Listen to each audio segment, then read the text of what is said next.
बिस्मिल्लाहिर्रहमानिर्रहीम। अस्सलाम वालेकुम। दोस्तों, पाकिस्तान हित्ते में अहम तरीन पत्ता खेलने जा रहा है, जिसके बाद इंडिया के लिए मुश्किलात खड़ी होने जा रही हैं।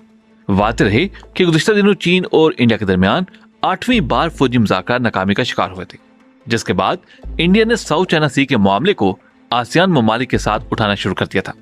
लेकिन चीन ने भारत को खबरदार कर दिया था कि ऐसी सूरत में भारत को शुमाल मशरक़ी रियासतों से हाथ धोना पड़ सकता है। जबकि साथ साथ चीन के सदर शी जिनपिंग ने तिब्बत में रेलवे प्रोजेक्ट का भी ऐलान कर डाला, जो चीन को बआसानी अरुणाचल प्रदेश से कनेक्ट करेगा। इसी तरह चीनी सदर ने भारत की तरफ जाने वाले दरियाओं पर कई डैम्स बनाने की भी मंजूरी दी।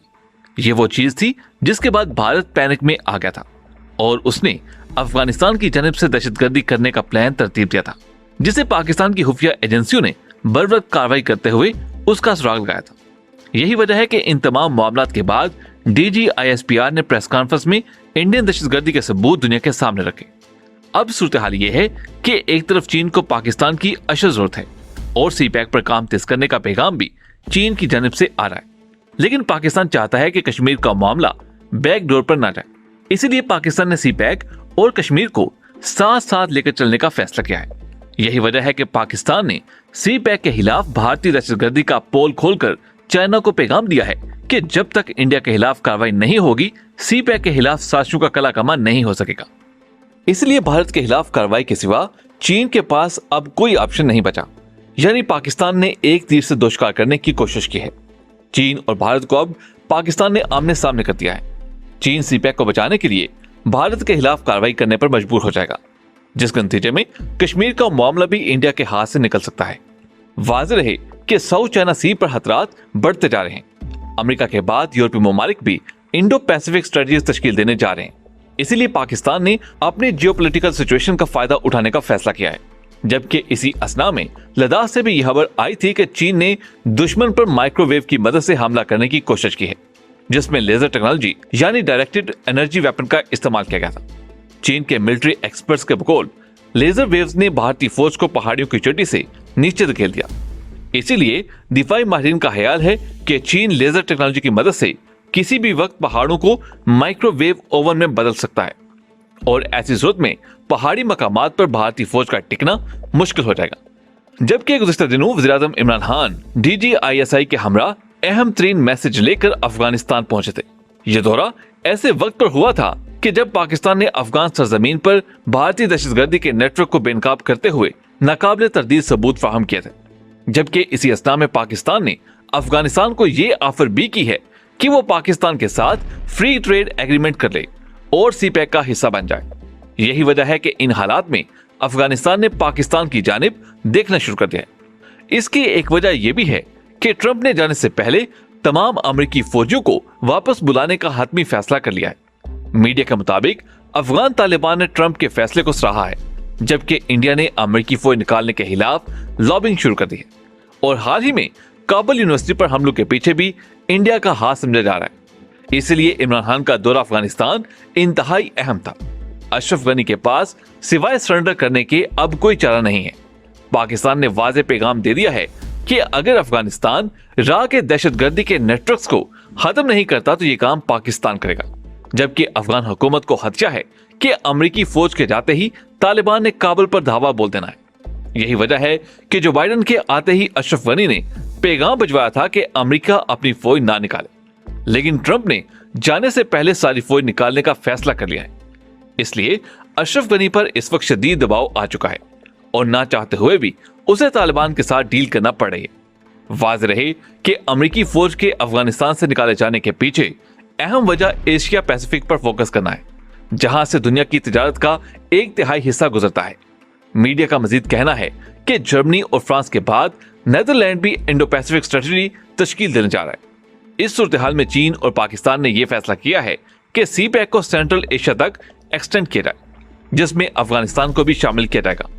अगर अफगानिस्तान CPEC में शमूलियत इख्तियार कर लेता है तो अफगानिस्तान भारत के हाथ से निकल सकता है, जिसके नतीजे में भारत का इन्फ्लुएंस भी खत्म हो जाएगा।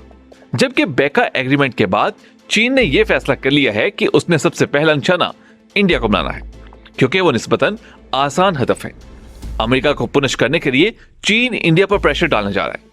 इसीलिए इंडिया ने बॉर्डर एरिया पर मंडलाते खतरात के पेश नजर बोइंग कंपनी से राब्ता करते हुए मजीद पेट्रोल एयरक्राफ्ट लेने का फैसला किया है ताकि लद्दाख से लेकर डोकलाम तक पेट्रोलिंग की जाए।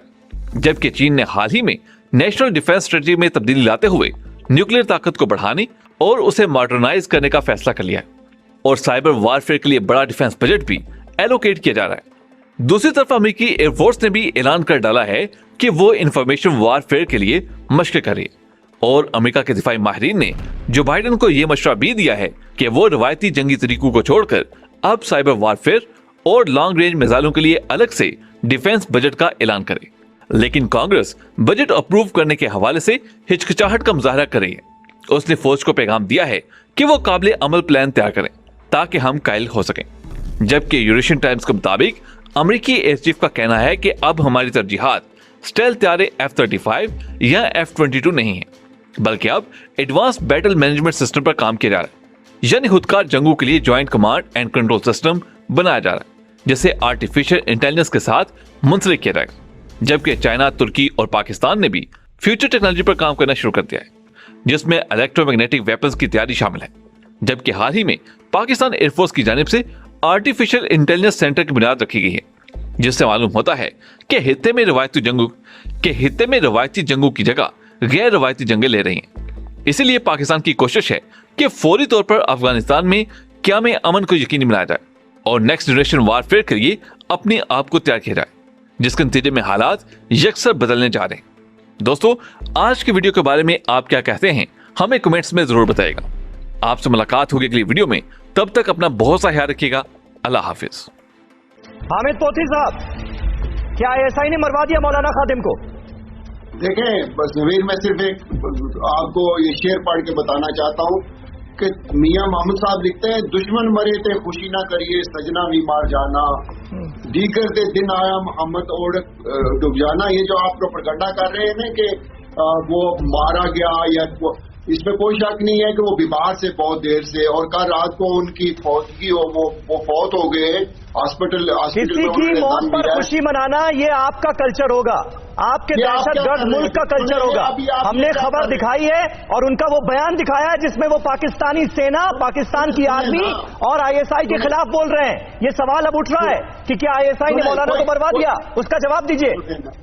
मैं कहता हूं कि कोई ISI के खिलाफ नहीं बोल रहे, कोई फौज के खिलाफ नहीं बोल रहे। वो एक पाकिस्तानी थे, उनका एक अपना मौकफ था, उनकी एक अपनी फॉलोइंग है, और पाकिस्तान एक डेमोक्रेटिक मुल्क है और इसमें हम नहीं लोगों को सप्रेस करते। कितना डेमोक्रेटिक है वो हम जानते हैं।